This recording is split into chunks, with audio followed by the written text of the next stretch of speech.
Eu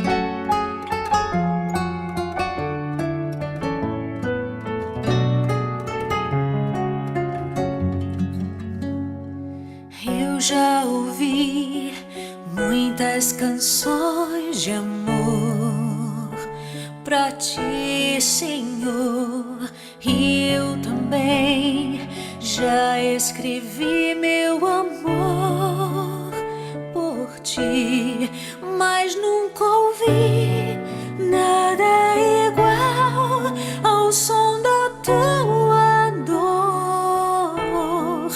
Esse é o som do teu amor, essa é a canção que fez pra mim.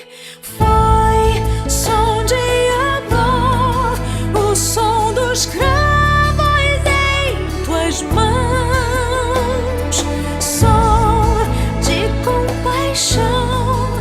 Ainda posso ouvir, posso ouvir. Essa canção trouxe esperança